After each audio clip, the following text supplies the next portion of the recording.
Hey, what's up everybody? On this week's YouTube video, we wanted to touch on a topic that we've been mulling over for quite some time now. We get a lot of questions about what rifles we suggest new gun owners owning or buying, pistols and rifles, but also just like what is a good option for kind of across the board use. And with so many options out there and so many different accessories you can put on them and so many different brands and makers, it's a super hard one, and we kind of wanted to dial that in and kind of rein it back in a little bit and kind of go over the basics on what we believe is an excellent setup across the board for both pistol and rifle. So, for instance, you know, the Knights Armament CQB Mod 2s with fancy lasers and optic setups and everything, they're cool guns. They're really light, they shoot nice, but the price tag on these things is absolutely insane for most people. We have a couple of them in our armory. They're cool guns, like I said, but this is not what we would suggest to the person coming to me and saying, hey, what can we buy? What's affordable? What is a good gun? What is a good gun that does everything well for both pistol and rifle?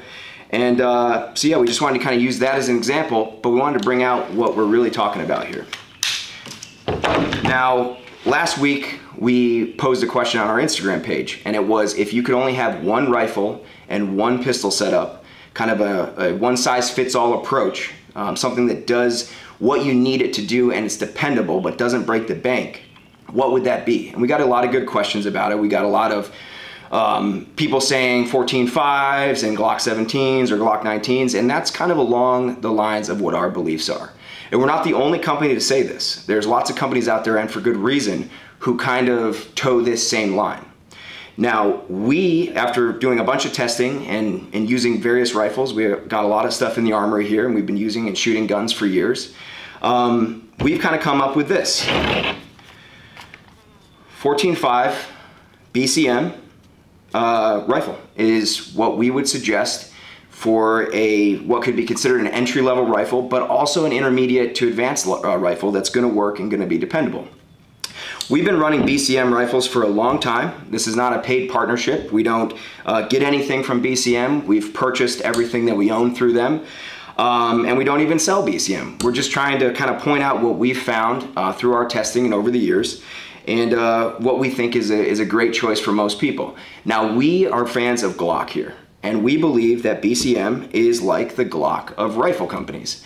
Now again, you could go with a Knights Armament if you have a few extra $1,000 burning a hole in your pocket and you want to get a really light, nice rifle setup, then by all means, go for something like that. But if you want to spend most of your money on ammo and training and getting better and more proficient with your weapon system that you're going to be using, then a carbine like the 14.5 BCM is a great choice.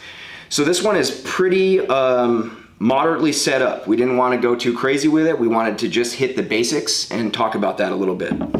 So like I said before, this is a 14.5 ultralight BCM rifle, lower and upper. We just have a generic BCM buttstock on there and the grip. It's a full BCM build for this purpose. We are huge proponents of weapon mounted lights, and we think that everybody's setups, especially rifles, should include them. So for this one, we just tossed a Surefire on here and a very basic pressure switch here.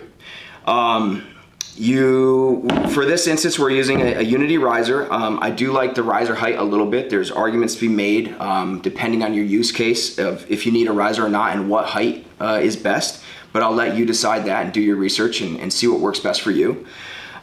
This size riser height works for me, or what Castle does for their EOTechs. I really like those. We have a couple of those on some rifles as well at the shop. And for this system, well, we threw an EOTech on here. We had it sitting around, but of course there are less expensive options that you can get and put on your rifle. Now, we are of the belief that if you are going to use your gear hard and you want to be able to depend on your gear, when you might need it most, is whatever you can afford without going into crazy debt or putting it on your credit card or any of that stuff. You should purchase that level of equipment. Purchase up to what you're able to afford. EOTechs are tried and true and nearly indestructible. That's why we like to use them. I love the big window on like the EXPS3 here. Has night vision capabilities if that's something that you're interested in or need. But they make a variety of different optics and different levels as well, all varying in price. And again, we don't even sell EOTech rifle optics at this time, and we don't have any endorsements with EOTech, but we just think they're some of the best optics that you can buy. So if you can afford something like an EOTech for a rifle build like this, then it's definitely worth it. There are Holosuns and SIGs and other types of optic systems that you can run on these rifles, and they work pretty well. But I know I can rest assured that if I'm running an EOTech system on my rifle, it was worth a little bit extra money for me because I know that it's going to work when I need it most. For the light system here, like I said, we put a Surefire on here with a very basic pressure pad from Surefire. I think it's the one that even comes with the light itself. There's lots of different fancy mod buttons and things that you can put on here if you prefer that. They're not overly expensive, but we just kind of wanted to demonstrate kind of a bare bones rifle build out, and for its look and dependability as well. Surefire is a brand that is kind of mid-tier. It's not quite as expensive as a mod light, and it's not as not as cheap as a Streamlight, for instance, but they are absolutely excellent lights. And again, just like the EOTech, if you can afford to put one of these on there, you're not running an O-light or something that's garbage like that. You're going to be able to depend on this light when you need it, if you do need it. And so that's why we suggest having a light like that on your rifle setup. The other thing that a lot of people forget when they're building on a new rifle setup, which is kind of funny to me that it does get forgotten sometimes, because I've been to the range before where people pull rifles out of their bag and they don't have a sling. Slings are one of the first things you should put on a rifle, even before you are to use a weapon light setup or an optic. If you have backup iron sights, you can successfully run a carbine with iron sights or rail sights and a sling, but without the sling, it's extremely hard to use, and it's not as mobile, and it's not what you want. So make sure you put a sling on your rifle. Very inexpensive overall. This one is an FCP or a Faro Concepts slingster with the pad. We run these slings on pretty much all of our setups. They're like 60 bucks. It's definitely worth it. Wary Solutions is also coming out with a really cool sling I've seen. I'm excited to try that when it comes out.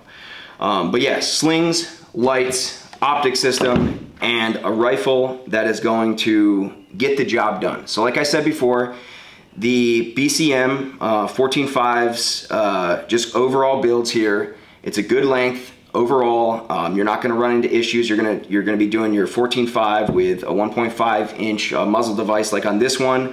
If you're running a suppressor, it's really easy to put whatever muzzle device you need for your prospective suppressor company.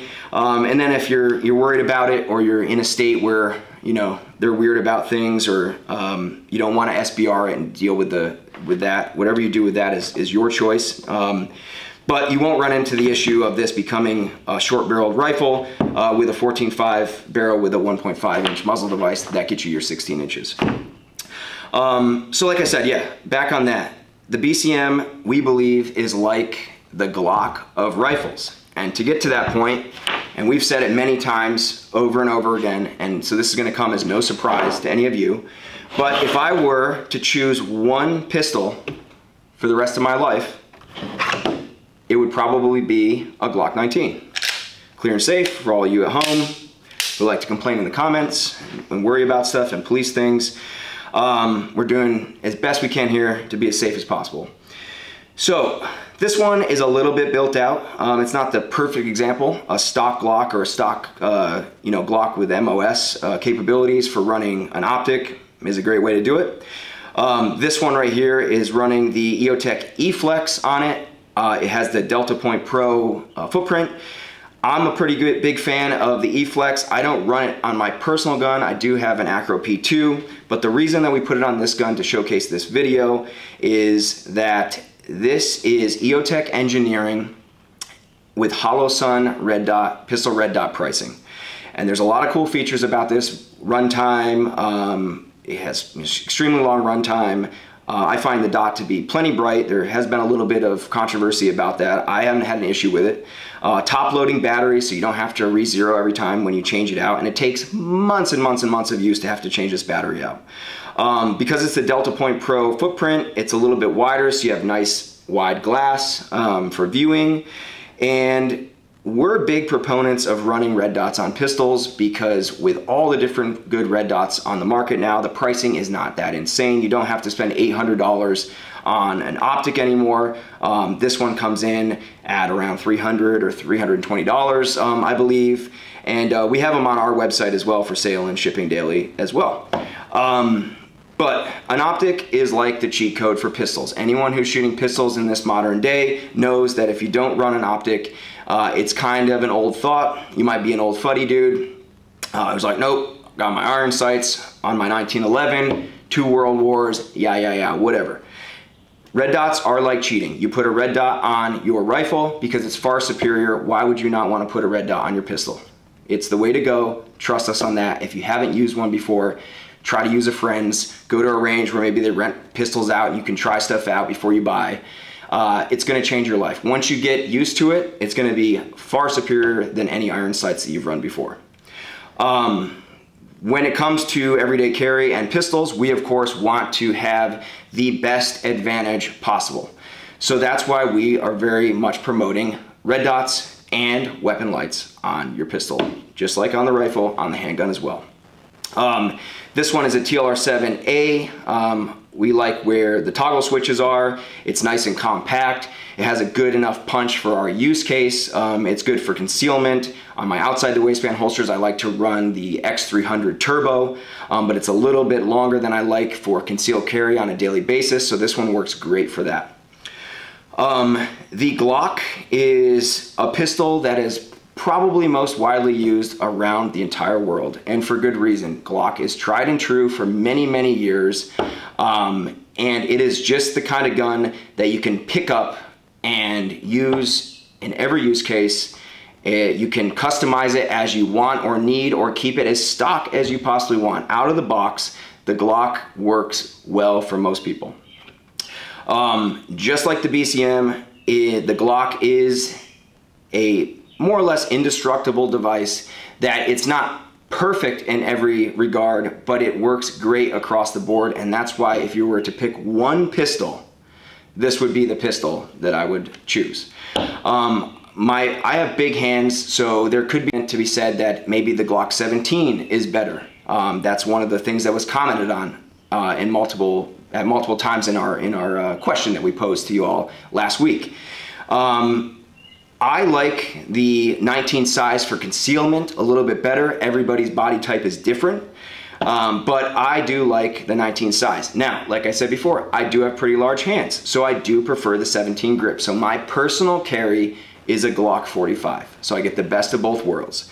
The point of this video was if you could only have one size fits all, what would it be? Glock 19 is probably still the answer that I would say. However, in my case, I would probably prefer to carry a Glock 45 for the overall size of the grip mixed with the slide size of a 19. And then of course you can't forget things like a good holster. The holster is kind of like the sling of the handgun. If you don't have a good holster, it's extremely inefficient and dangerous to carry a handgun. We make holsters, we're a holster company, it's the bread and butter of what we do. So of course, the everyday carry market is extremely important to us. Getting stuff like this in your hands as quickly as possible so that you can carry your gun and better protect yourself, your family, and your communities. Last but not least, for this little segment, magazines. You don't want to forget mags. They're a disposable item over time. Get extras, they're not overly expensive.